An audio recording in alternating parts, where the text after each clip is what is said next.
오늘 시험에 함께 하신 우리 모든 성도님들에게 부르심의 은혜로 예수 그리스도의 참된 제자가 되게 하시는 이 성령의 인도하심 함께 하시기를 주의 이름으로 축원드립니다. 여러분, 이 사복음서를 보면 가끔 이해하기 어려운 장면들이 등장하는데 예수님이 사람들을 피해서 도망가실 때가 있어요. 예수님. 그런 거 보면은 아니 왜 아픈 사람들 놔두고 그냥 피하시는 걸까? 왜? 예수님도 사람이니까 지쳐서 그러신 걸까? 아니면 예수님도 좀 쉬고 싶으셔서 그런 걸까? 왜 고쳐달라고 찾아오는 사람들을 피해서 도망가서는 기도하시는 걸까? 그렇죠? 도망가서 기도하세요. 그러면 그거는 기도하는 게 사람들을 고쳐주는 것보다 더 중요해서 그런 거냐? 도대체 그 이유가 뭐냐? 저는 직업상 직업이라고 말하기는 좀 그렇지만은 어쨌든 하는 일이 그렇다 보니까 병원 신방을 자주 갈 수밖에 없는 사람입니다. 아마도 이 병원에 출퇴근하는 이 의사와 간호사분들 말고는, 병원에서 일하시는 분들 말고는 병원에 가장 많이 가는 직업이라고 얘기될까요? 사람들 가운데의 하나가 바로 이 목사가 아닐까, 그런 생각을 해봅니다. 저 병원 신방 가면요, 저도 목사지만 다른 곳에서 온 목사님을 만나요. 그 보면 알아. 그 목사님이구나. 우리나라에서 암센터로 유명한 어떤 한 병원에 그 암센터를 갔어요. 환자분이 계셔서. 저는 보통 이 독실에 계신 분들, 암센터 독실에 계신 분들 이렇게 보면 이런 분들은 병원비를 충분히 감당할 수 있을 만큼 좀 이렇게 좀 상황이 좀 되시니까 그래서 독실에 계시나 보다 하고 좀 그렇게 알았어요. 옛날에. 그렇게 알았어요. 물론 그렇기도 한데 또 상황 때문에 또 그렇게 독실이 필요한 경우도 있기 때문에 그렇기도 한데 그렇지 않은 경우, 특별한 경우도 있다는 걸 알았어요. 어떤 특별한 경우냐? 바로 살 날이 얼마 안 남은 경우, 병원에서 포기한 경우, 그런 경우도 독실로 보낸다는 것을 알았어요. 병원에서 그렇게 좋지 않은 이유야 여러 가지가 있겠죠. 여러 가지가 있을 수 있을 것 같아요. 근데 한편으로는 병원의 권유로 그렇게 독실에 간다는 것이 어떤 의미인지 알게 된다면, 요즘은 의사들이 다 그냥 얘기하더라고요. 우리가 할 게 없습니다. 어쨌든 가족들은 둘째 치고 본인은 어떤 생각이 들까를 생각해 보니까 제가 막 찾아가고 있는 그 걸음이 너무 무거운 거예요. 왜? 그런 경우였거든요. 제가 찾아가는 곳이 그런 경우였어요. 제가 뭘 기도를 할까? 환자가 아직 젊거나 또는 40, 50대의 가장인 경우, 그 가족들 얼마나 절박하겠어요. 그러다 보니까 병원에서 제안하는 그런 임상 실험 중인, 테스트 중인 신약, 그거라도 없나? 이것도 안 맞고 저것도 안 맞으니까 그거라도 없나? 그렇게 절박하게 그런 거라도 찾는 그런 경우가 있어요. 왜? 그것만으로는 방법이 없는 거예요. 그나마라도 혹시 하는 마음에 그거라도 붙잡는 거예요. 혹시라도. 물론 우리 기독교는 하나님께서 고쳐주시는 경우가 있습니다.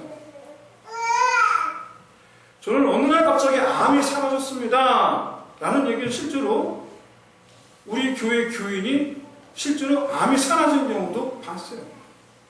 저는 좀 봤어요. 뿐만 아니라 심지어 제가 기도해 드렸는데 나았대요. 또 그 뒤로 동일한 역사가 안 나타나요.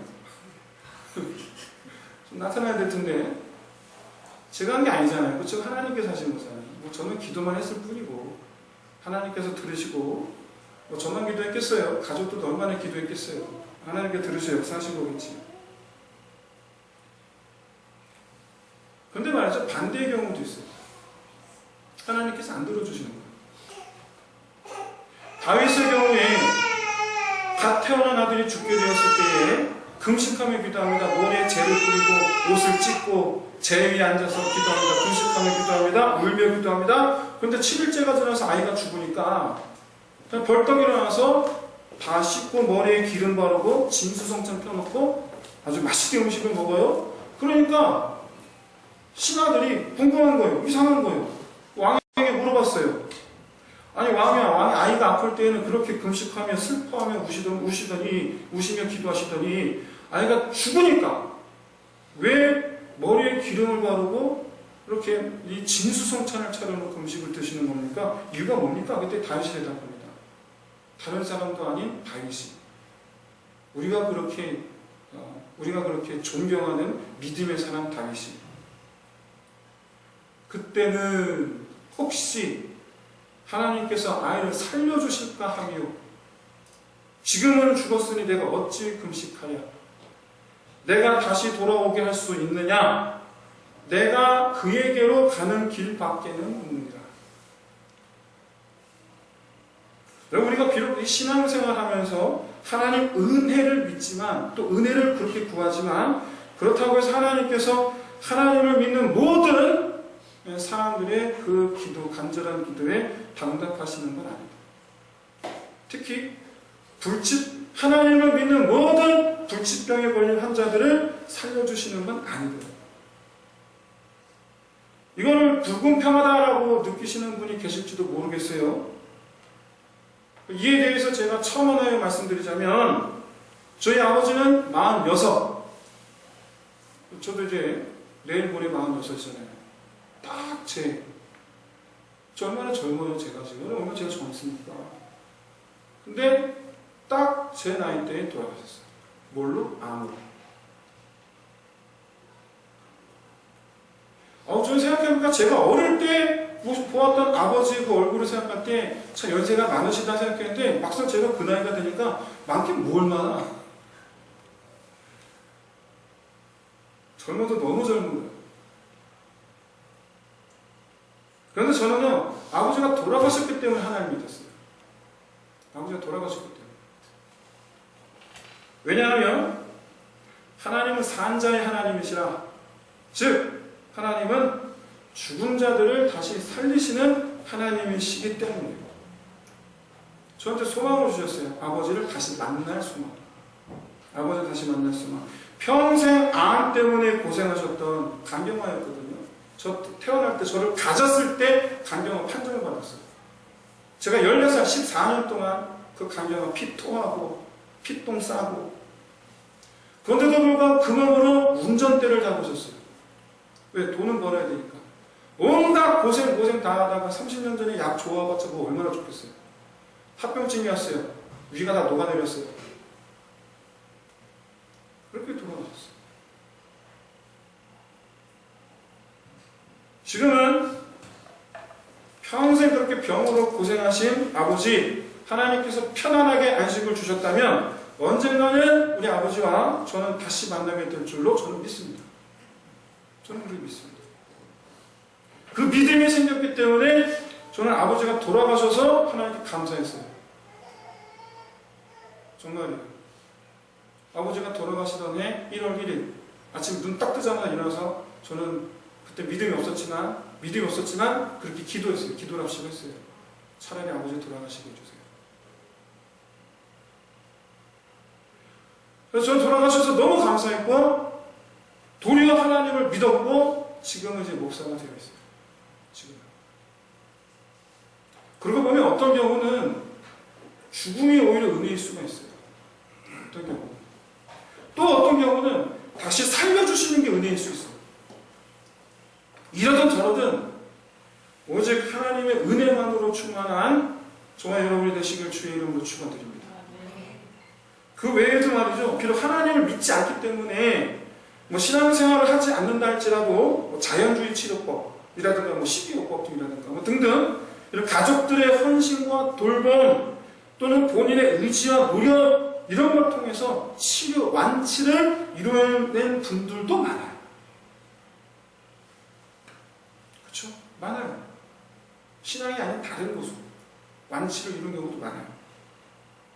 그런데 말이죠.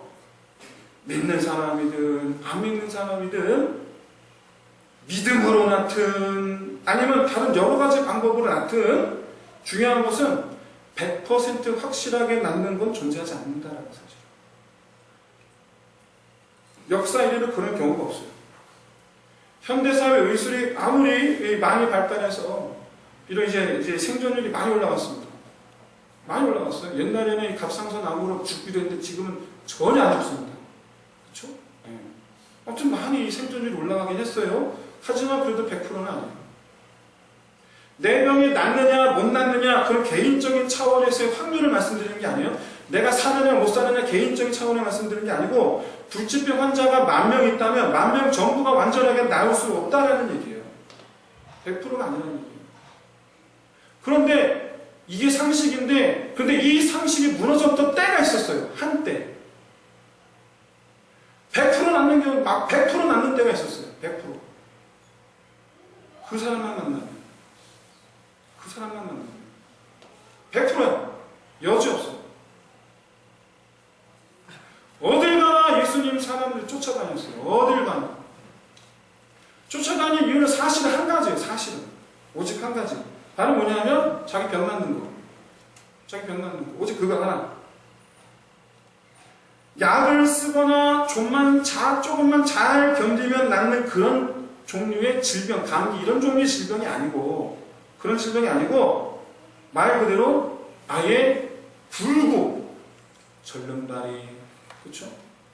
소아마비, 중풍병, 장님, 귀머거리 이건 병도 아니죠. 장애죠. 병도 있습니다. 오늘 보면 나왔던 나병 이런 거. 심지어 귀신 들려 고통받는 사람. 이런 치료가 불가능한 장애나 불치병까지 아마 이 중에 뭐 알지 못해도 암 환자들도 있었겠죠? 그런 모든 사람들이 예수만 나타났다 그러면 본인이 못 움직이면 그 가족들이 업고 뛰었어요. 예수님 갈까봐. 업고 뛰었어요. 왜 쫓아다녔습니까? 왜 쫓아다녔어요? 나으니까. 만나면 나으니까. 여러분 예수 만난 사람 100% 다 나았어요. 이 확률 앞에서 꼼짝도 안 할 사람 있겠어요? 이 확률 앞에서 그 사람 만나면 무조건 나. 안 난 사람이 없어. 그런데도 불구하고 집안을 쳐다보면서 에이 난 안 가. 이런 사람이 있겠어요? 아무도 없어. 구름대같이 몰려다녔어요. 구름대같이. 여러분 실제로 갈릴리 지역에서는요. 예수님이 주로 사역하신 갈릴리 지역에서는요. 마치 파수꾼, 성을 지키는 파수꾼 세워놓듯이 평소에도 마을 가까운 근처에 있는 언덕이나 이런 곳에 성 위에 올라가서 높은 곳에서 예수가 지나가나 안 지나가나 살펴보는 사람들이 있었어요. 실제로 있었어요. 그래서 그들은 예수 그림자만 멀리서 예수 그림자만 봐도 동네에 대고 소리 지르는 거예요. 예수가 나타났다. 예수가 나타났다. 그래서 주님이 와서 그냥 한적한 길을 지나가시는데 마치 어디서 숨어있다가 나타난 것처럼 우르르 몰려나왔어. 우르르 몰려나왔어. 왜? 지키고 있는 사람이 있는데 지키고 있는 사람이 오직 예수만 낫게 할 수 있다. 오직 예수만 나를 일으켜 세워줄 수 있고 오직 예수만 내 눈을 뜨게 해줄 수 있고 오직 예수만 나를 걷게 해줄 수 있고 뛰게 해줄 수 있고 오직 예수만 나를 괴롭히는 악한 귀신들을 내쫓아 줄 수 있다. 오직 예수만 오직 예수만. 여러분 만약에 저라면 아마 미친듯이 예수를 찾아 헤맸을 것 같아요. 왜? 예수만 해줄 수 있으니까. 이 시간 우리 함께 하신 우리 모든 성도님들에게 이와 같이 오직 예수뿐인의 고백할 수밖에 없는 그런 큰 은혜가 함께 하시기를 주의 이름으로 축원드립니다. 오늘 본문에는 나병 환자가 예수님을 찾아옵니다. 그것도 마을 안으로 들어왔어요. 별거 아닌 것 같은 이 광경 하나가 사실은 오늘 이 본문을 바라보는 유대인들에게는 굉장히 충격적인 장면이에요. 왜? 나병 환자는 마을에 들어오면 돌에 맞았어요. 나병 환자가 마을에 들어오면 마을 사람들이 그 나병 환자에게 돌을 던졌어요. 나가라고. 나가라고. 그래서 잘못 맞으면 죽기도 해요. 예수님 당시에 유대 사회의 나병 환자들은 다 집단 생활했습니다. 공동이 동굴 같은 데서. 왜? 사람들의 눈에 띄지 않으려고. 그런데 오늘 본문의 나병 환자는 마을 안에 계시는 예수님을 찾아왔어요. 사람들 잔뜩 모여 있는 곳에 찾아왔어요. 살려고 죽을 자리를 찾아왔어요. 살려고. 왜 그렇습니까? 예수님만 만나면 나을 수가 있으니까. 그러니까 죽을 각오로 오는 거예요. 그런데 정작 우리가 오늘 주목해 보아야 할 본문은 15절, 16절입니다. 사실상 오늘 본문의 결론 보이기도 한 말씀이자 동시에 우리에게 던지는 실제적인 메시지가 있는 곳이에요. 사람들은 자기들 앞에서 나병 환자가 낫는 걸 지금 눈으로 봤어요. 나병은 하나님께 저주받은 병입니다. 하나님께 저주받은 병이라고 알려져 왔어요. 오직 하나님만이 그 저주를 풀어주실 수 있다라고 했어요. 그런데 그 하나님께 저주받은 것까지도 나아요. 사람들은 이제 예수님이 못 고치는 병이 없다는 사실을 알게 됩니다. 예수를 만나면 살 수 있다라는 소망이 생깁니다. 무슨 얘기냐? 예수님을 만나는 목적이 자기 병 낫는 거예요. 이렇게 수많은 사람들이 예수님을 찾아서 모여옵니다. 그런데 예수님은 그런 사람들을 피해서 한적한 곳으로 기도하러 가십니다. 도망가셨어요. 병 낫겠다고 찾아온 사람들을 예수님이 외면하셨어요. 바로 이 부분에서 우리는 굉장히 낯선 감정을 느끼는 거예요. 왜? 야속하죠. 의사라면 환자들을 피하면 안 돼요. 물론 의사도 사람인지라 피곤할 수 있습니다. 쉬어야 할 필요가 있습니다. 만약에 그렇다면 몰려오는 환자들 내일 오십시오 라고 말하면 돼요. 내일 오세요. 하지만 예수님은 사람들의 시야에서 완전히 사라지셨어요. 자기를 감추셨어요. 다른 곳으로 가버리셨어요. 실제적으로 도망가셨어요. 왜? 예수님은 의사가 아니거든요. 예수는 의사가 아니에요. 실제로 예수님께서 사람들을 고치신 과정에는 그 어떤 치료 행위가 없어요. 물론 병이 나았다라는 결과는 있습니다. 병이 나았다라는 결과는 있는데 사실상 그 과정 속에 어떤 치료 행위도 없어요. 어쩌다 가끔 구체적인 치료 행위를 하신 적이 있어요. 길 가시다가 신랑 근처 연못에서 만난 어떤 눈먼 장님, 그 눈에다가 진흙을 발라서 침 발라서 이렇게 눈에다 침 발라서 가서 씻으라. 그쵸? 마치 왠지 그냥 치료 행위 같아 보여요. 근데 그런 경우 말고는 그런 종류의 치료 행위를 하신 적이 없어요. 그리고 사실상 그 내용을 가만히 보면 그 눈먼 사람에게 나을 수 있다는 믿음의 확신을 주기 위해서 그런 진흙을 발라주었다는 것을 알 수가 있어요. 좌우간 오늘 본문에서도 예수님께서 나병 환자를 고치시는 과정 중에 치료 행위가 전혀 없습니다. 다만 특이한 점이 눈에 띄고 있죠. 나병 환자가 말이에요. 주께서 원하시면 이라는 단어예요. 주께서 원하시면. 그런데 주께서 이 말씀을 들으시고 뭐라고 말씀하시냐면 내가 원하노니 라고 말씀하세요. 여러분 이게 치료의 핵심이에요. 이게 예수님의 치료의 핵심이에요. 바로 자기가 누군지를 나타내시는 거예요. 내가 원한다. 내가 누구길래? 내가 누구길래? 예수님의 치유사역의 목적은 자기가 누군지를 알게 하시기 위한 거예요. 그러나 사람들은 예수님의 누군지 전혀 관심이 없어요. 오직 자기가 낫는다는 사실에만 희망을 갖고 있어요. 즉 예수님께서 사람들을 만나시는 목적이 있는데 그러나 그 예수님을 사람들이 찾는 목적 서로 달라요. 근데 여러분 이게 우리의 신앙의 메커니즘과 비슷하지 않나요? 우리 신앙의 메커니즘과 오늘 본문의 사람들의 예수님을 찾는 이 모양이 비슷하지 않나요?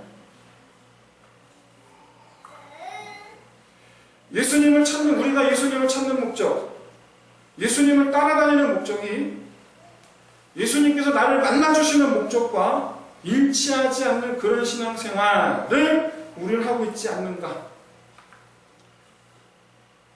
그런데 말이죠. 예수님께서 나를 만나주시는 목적과 내가 예수님을 만나는 목적이 서로 다르기 때문에 우리 안에 섭섭함, 야속함, 원망 등이 생긴다라는 사실을 여러분 깨달으시기를 바랍니다. 사람들은 자리를 피한 예수님이 너무 약속했을지 몰라요. 원망스러웠을지 몰라요. 하지만 여러분 그건 자기를 위한 목적이죠. 실제로 복음서에서 보여주는 사람들의 모습은 정말 자기중심적이에요.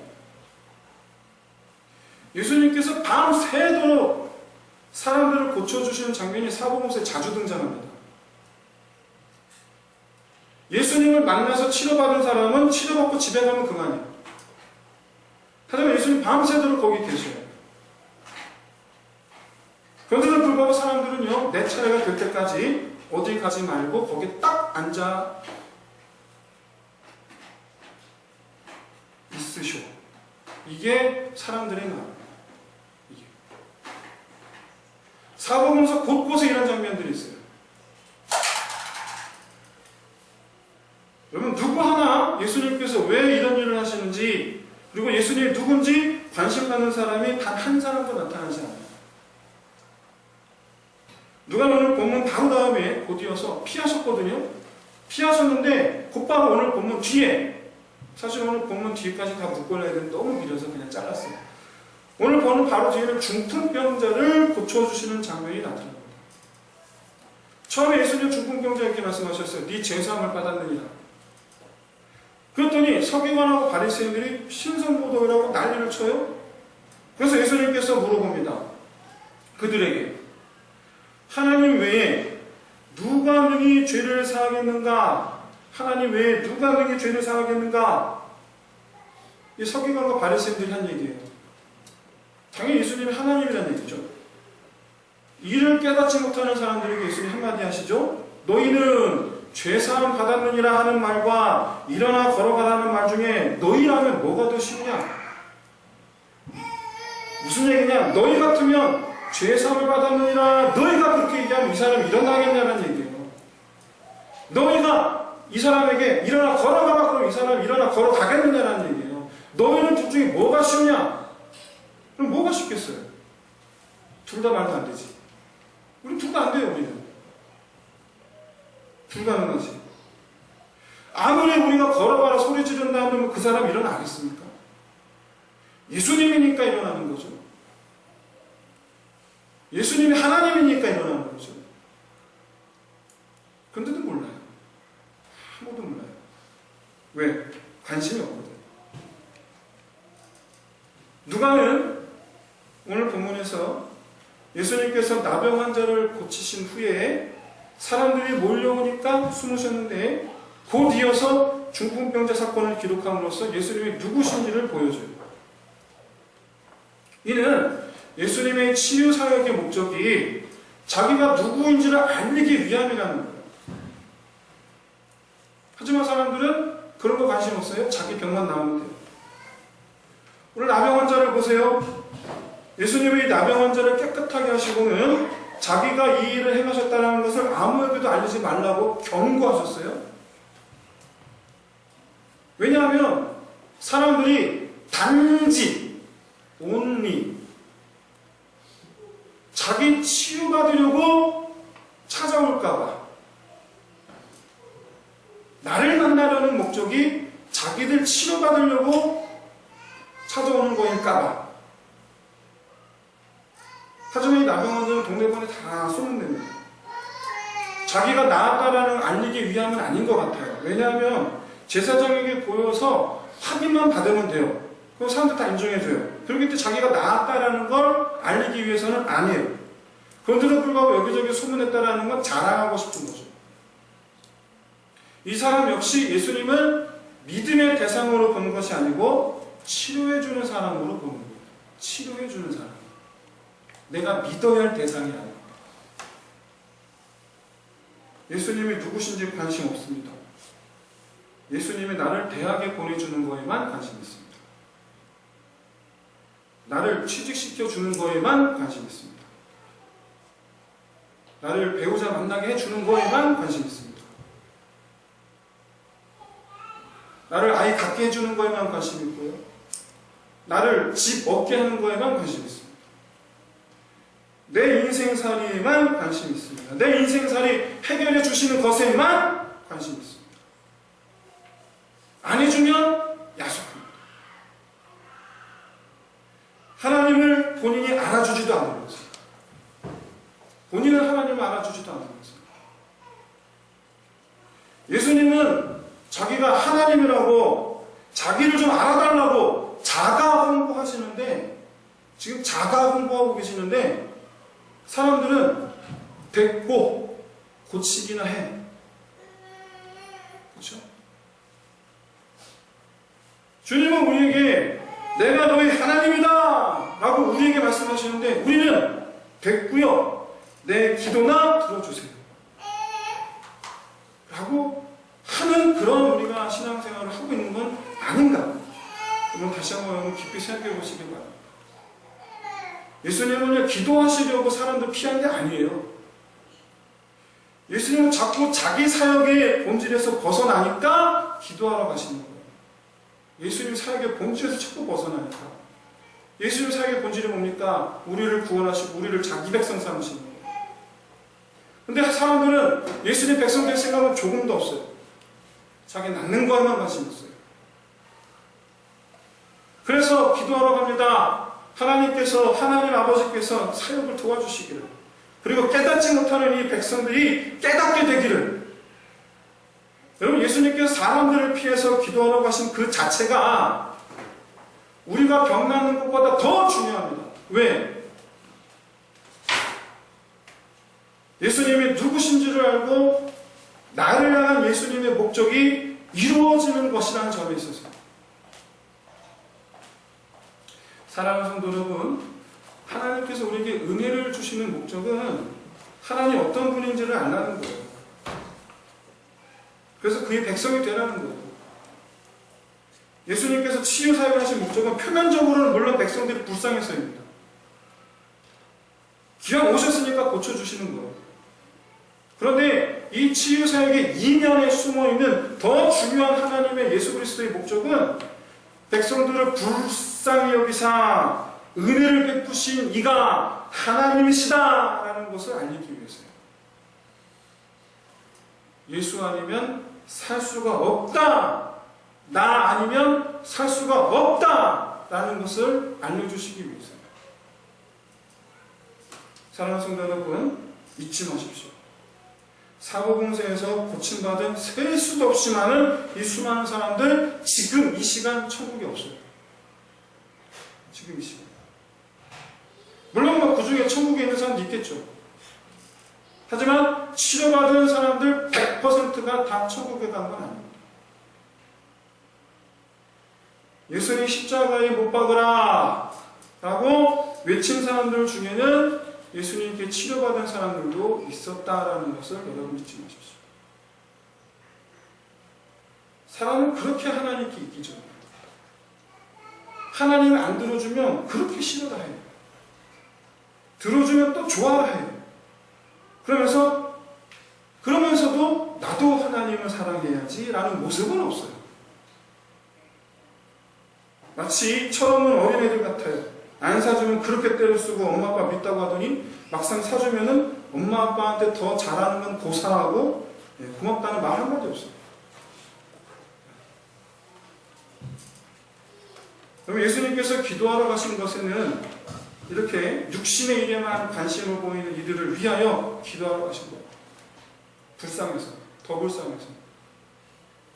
비록 몸은 나았지만 나중에 어떻게 되려고 하는 것인지. 여기서 나중이란 모든 사람은 결국 다 하나님 앞에 돌아가잖아요. 언젠가는. 오늘 성경 속에서 예수님께 치료받은 사람들 얼마나 좋아요? 하지만 지금 없어요. 지금 현재 육체 일에만 관심이 있지, 영의 일, 구원, 하나님의 백성이 되는 일, 그래서 하나님을 사랑하는 일, 전혀 관심이 없는 사람들. 그러다 보면 끝내 지금 고침받았지만 끝내 심판을 피하지 못합니다. 그러니 주님 보시기에 얼마나 불쌍해요. 얼마나 불쌍해요. 사랑하는 성도 여러분, 사도 바울이 말한 것처럼 집안에 혹은 교회에 병으로 누운 이가 있으면 낫게 하여 주시기를 위하여 기도하십시오. 이건 사도 바울이 한 얘기예요. 그러나 그 목적은 그가 더욱 하나님을 사랑하도록 하게 하기 위해서요. 여러분 혹시 인생의 문제를 놓고 고민하며 괴로워하는 분들 있습니까? 길을 열어주시기를 위해서 기도하세요. 그러나 그 목적은 그로 말미암아 내가 더욱 하나님을 위하는 일에 풍성한 열매를 맺기 위해서여야 해요. 더 하나님께. 하지만 실제적으로 길을 열어주면 하나님을 떠나 그 길을 열심히 달려가요. 길을 열어주면 안 와요. 바로 오늘 복음서 나타나는 사람들이 다 그랬어요.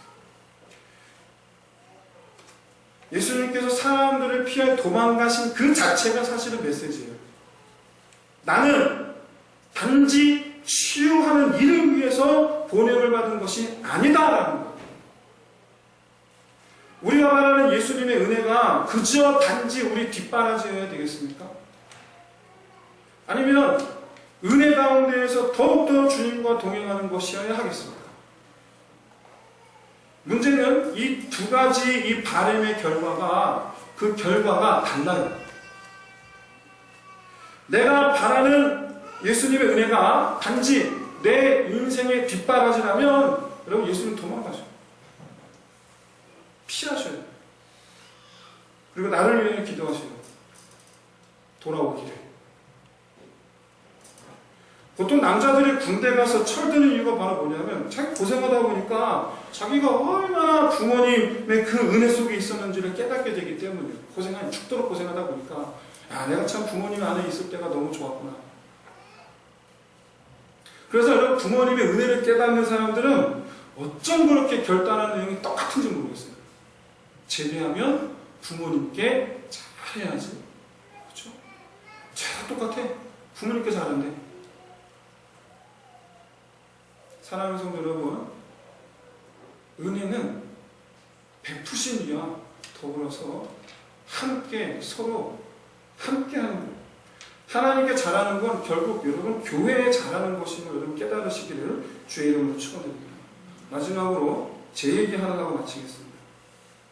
제가 군대 입대하기 하루 전날 저희 어머니가 저를 불러다 놓고 하신 말씀입니다. 명수야, 여자는 태어나서 남자를 3번 만난다.